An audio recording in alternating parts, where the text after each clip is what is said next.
산골의 아침, 오늘 말씀은 히브리서 12장 15절부터 17절 말씀입니다. 너희는 하나님의 은혜에 이르지 못하는 자가 없도록 하고 또 쓴뿌리가 나서 괴롭게 하여 많은 사람이 이로 말미암아 더럽게 되지 않게 하며 음행하는 자와 혹 한 그릇 음식을 위하여 장자의 명분을 판 에서와 같이 망령된 자가 없도록 살피라. 너희가 아는 바와 같이 그가 그 후에 축복을 이어받으려고 눈물을 흘리며 구하되 버림바가 되어 회개할 기회를 얻지 못하였느니라. 아멘. 네, 우리는 다윗이나 노아나 선택받은 자의 스토리는 잘 알고 있습니다. 그러나 우리가 또한 주목해 봐야 될 것은 버림받은 자의 스토리입니다. 매우 심각한 이야기들이 성경 안에 있습니다. 그 중에 가장 심각하다 할 수 있는 것 중에 하나가 에서의 스토리인데, 에서의 이야기를 보면서 버림받은 자가 이렇게 해서 버림받는구나, 또 우리 또한 굉장히 주의를 기울여서 이렇게 되지 않도록 해야 된다 하는 것입니다. 어떤 분들은 한번 구원받으면 절대로 버림받지 않는다라고 하는데 그것은 잘못된 이야기입니다. 성경 안에는 버림받은 자의 이야기가 꽤 나오고 있습니다. 그리고 그런 부분에 대해서 주의하라는 경고가 있습니다. 우리가 결코 그렇게 되지 않을 거야, 그렇게 되지 않기를 바라죠.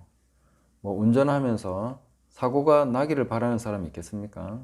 근데 절대로 나는 사고 안 나, 이렇게 하면 아주 위험한 생각이 드는 것이죠. 그런 것처럼 우리 구원에 관해서도 주의를 기울이면 되는 것인데 절대로 나는 그렇게 되지 않아 라고 생각해버리는 순간부터는 실제로 위험해지는 것입니다. 그래서 잘 주의를 기울여서 생각하시면 되겠습니다. 에서의 이야기 통해서 한번 보겠습니다. 15절 16절은 하나의 문장인데 이렇게 볼 수 있습니다. 너희는 하나님의 은혜에 이르지 못하는 자가 없도록 살피라, 이렇게 되는데 그 안에 들어있는 이야기가 쓴뿌리 이야기, 그 다음에 음행, 그 다음에 한 그릇 음식을 위해서 장자의 명분을 팔았다, 이런 이야기가 나오는 것입니다. 이런 것이 하나님의 은혜에 이르지 못하는 것이기 때문에 그렇게 되지 않도록 살피라. 그 다음에 결과로서는 그가 축복을 이어받으려고 눈물을 흘리며 구했지만 회개할 기회조차 얻지 못했다, 이런 이야기입니다.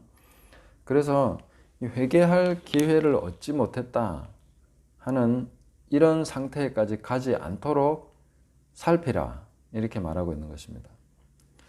저는 계속해서 회개를 많이 강조하는 편인데 그냥 잘못하고 죄지어서만 회개하는 것이 아니라 수준에 이르지 못하는 것을 회개해야 됩니다. 완성을 향한 회개라는 것이죠. 뛰어난 예술가가 자기 작품에 만족하지 못하는 것처럼 그렇게 회개하라는 것입니다. 더 완성된, 더 아름다운 작품을 만들어낼 수 있는데 거기에 만족하고 안주하지 않도록 계속해서 회개하는 것입니다. 거룩을 향해서 회개하는 것이고 완전함을 향해서 회개하는 것이고 그 하나님의 은혜의 충만함에 이르도록 그 충만함에 도달하기까지 회개하는 것입니다. 그래서 적당한 수준에서 살려고 하지 않기 위해서 끊임없이 회개하는 것이 필요하다는 것이죠. 여기서 은혜에 이르지 못한다 하는 이 뜻이 너무 늦게 온다, 부족하다, 혹은 놓치다, 배제되다, 이런 의미를 가지고 있는 단어입니다.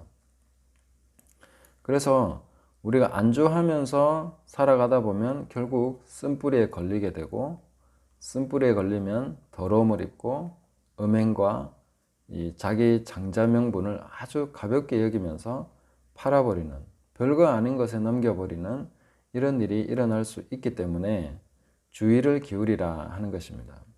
쓴뿌리는 어느 날 우리 마음속에 똑 떨어지는 하나의 씨앗이 점점 자라서 뭔가 세력을 형성하는 것입니다. 이것을 견고한 진이라고도 하고 쓴뿌리라 이렇게 표현할 수도 있는데 우리 마음속에서 이것이 계속 퍼져서, 뿌리라는 것은 점점 환경만 되면 계속 번져나갑니다.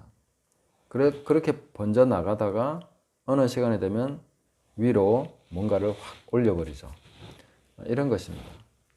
대나무는 이 뿌리를 먼저 계속 뻗쳐나갑니다. 그리고 뿌리에서 싹이 나오죠. 죽순, 우후죽순이라고 말하지 않습니까? 그런 것이 뿌리로 계속 나가 있다가 환경이 딱 됐을 때 쫙 올라오는데 아주 감당치 못할 정도로 올라옵니다. 그리고 뿌리만 있으면 대나무는 어디서나 계속해서 올라옵니다. 그래서 이 쓴뿌리는 대나무하고 아주 비슷하다 이렇게 생각하시면 되겠습니다. 어떤 계기로 인해서 하나의 씨앗이 탁 마음에 떨어집니다. 근데 그것을 잘 회개하고 버리고 그렇게 나갔으면 괜찮은데 그 하나가 계속 자라도록 내버려 두는 거죠. 방치해 두는 것이죠. 그렇게 됐을 때 그 한 사람의 쓴뿌리가 또 다른 사람에게 또 다른 사람에게 계속 감염이 돼 나갑니다. 그 말과 행동과 어떤 표정과 모든 것을 통해 쓴뿌리는 계속 양분이 있으면 뿌리는 계속 그쪽으로 뻗쳐나갑니다. 물이 있는 곳에 뻗쳐나가고 양분이 있는 곳에 뻗쳐나가서 살려고 하는 이 뿌리, 식물이라는 것은 굉장히 뭔가 강력하게 움직입니다. 본능적으로 움직이죠. 뿌리라는 특징을 잘 보셔야 되겠습니다. 왜 뿌리라고 했는가? 모르는 중에, 잠자는 중에도 뻗어나갑니다. 그런 식으로 계속 영향을 확대해 나가기 때문에 나중에 보면 한 교회가 완전히 쓴뿌리로 오염되어 있는 그런 경우들이 종종 있습니다. 그런 교회에서 설교하면 그냥 벽에다 대고 설교하는 거죠. 그냥 탁구공을 벽에 던지는 것 같습니다. 탁탁 튕겨 나오죠. 그런 만큼 이렇게 더러워져 버리는 경우가 됩니다. 그리고 그런 상황에서는 온갖 죄들이 용인되기 쉽습니다. 쓴뿌리가 되어서 마음이 괴로운 사람은 자기 행동을 정당화하는 논리를 계속 만들어냅니다. 누가 저렇게 했기 때문에 나는 이렇게 해도 괜찮아. 이 정도가 무슨 죄라고. 이렇게까지 마음이 힘든데 이 정도는 해줘야지. 뭐 이런 식으로 계속해서 자기 행동을 정당화하고 합리화하면서 이 쓴뿌리 안에서 행하기 시작하는 거죠.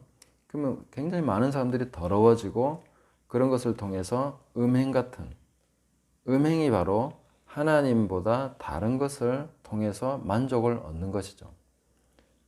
예배와 또 하나님을 섬기는 것에서 기쁨이 없기 때문에 다른 것으로부터 만족을 얻으려고 합니다.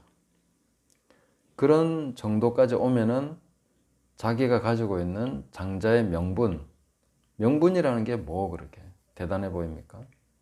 지금 내가 힘든데, 지금 내가 배고픈데, 그거 줘. 내가 그냥 먹고 이거 네 가져. 이런 식으로 에서와 같이 망령되게, 불경건하게 하나님을 가볍게 취급하는 그런 식으로 가버리기 쉽다. 그런 상태가 될 수 있기 때문에 살피라는 것입니다. 주의해서 보라는 것이죠. 이런 것을 통해서 우리가 망하게 된다는 것입니다. 교회가 망하게 되고 한 가정이 망하게 되고 그런 식으로 멸망의 기운에 장악당하게 된다 하는 것을 기억해야 됩니다. 그러면 이렇게 되지 않으려면 어떻게 해야 되는지 성경은 다른 어떤 해결책을 주시는 것이 아니라 살피라고 얘기합니다. 예방 차원에서 이 버림받은 자의 이야기를 보면서 살펴라. 그리고 더욱더 거룩함으로 나가도록 힘써서 회개하고 전진해 나가야 됩니다. 그래서 그 앞절에 뭐라고 했습니까? 어제 말씀 나눈 것이죠. 모든 사람과 더불어 화평함과 거룩함을 따르라. 이것이 없이는 아무도 주를 보지 못하리라. 우리는 주님을 보는 데까지 마음의 청결함을 사모하고 회개해 나가야 됩니다. 그냥 적당한 선에서 회개하고 끝나는 것이 아니라 하나님을 보기까지 회개해야 되는 것이죠. 그리고 어떤 사람들과의 관계에서도 적당한 수준에 머물 것이 아니라 모든 사람으로 더불어 화평함과 거룩함을 추구하면서 살아야 됩니다. 한두 사람 정도는 놔둬도 괜찮겠지라고 방치하면 거기서 쓴뿌리가 자라날 수 있습니다. 그래서 어느 누구라도 모든 사람으로 더불어 화평함을 쫓아야 됩니다. 계속해서 거룩함을 추구해야 됩니다. 그렇지 않으면 거기에 쓴뿌리가 나기 시작하겠죠. 이것은 농사의 원리와도 똑같습니다. 계속해서 농사 짓는 땅은 잡초나 이런 것이 그렇게 많이 자라지 않습니다. 왜냐하면 작물을 키우기 위해서 끊임없이 잡초를 제거하기 때문이죠. 농작물을 키우는 사람의 마음으로서 그렇게 계속 키워나가고 땅을 관리해 나가야 됩니다. 관리되지 않은 땅은 2년, 3년만 되면 거의 숲이 되어버립니다.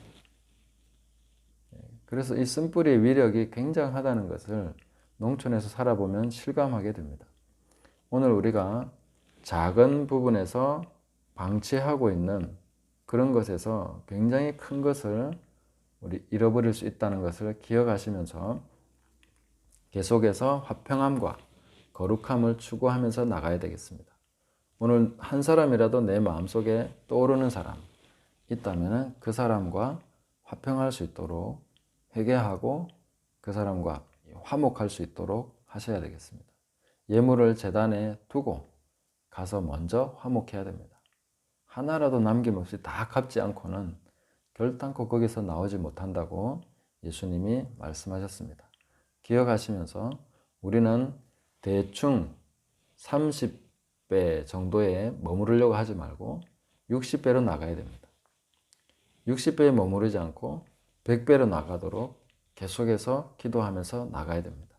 이 100배는 뭐 열심으로 이루는 것이 아니라 회개함으로 이루는 것이죠. 또 하나님 나라는 먼저 된 자가 나중되기도 합니다. 왜냐하면 30밖에 안 되는 사람이 정말 회개함으로 나머지 70을 채울 수 있습니다. 하나님의 은혜는 그런 것입니다. 그래서 하나님의 은혜의 완전함에 이르도록 거기까지 갈 수 있도록 계속 철저하게 회개하시면서 우리에게 기회가 있을 때 에서는 더 이상 기회를 얻지 못했다고 했습니다. 그는 고칠 수 있는 많은 시간이 있었습니다. 아버지 이삭이 늙어서 거의 죽어가는 그 시점까지 팥죽을 먹은 지 얼마나 오래됐습니까? 그 오랜 시간 동안 한 번도 그걸 돌아보지 않았고 회개하지 않았죠. 그래서 그 시점에 가서는 회개할 기회를 얻지 못했다 했습니다. 눈물을 흘려도 안 되는 시간이 있습니다. 그러나 지금은 은혜 받을 만한 때고 구원의 날입니다.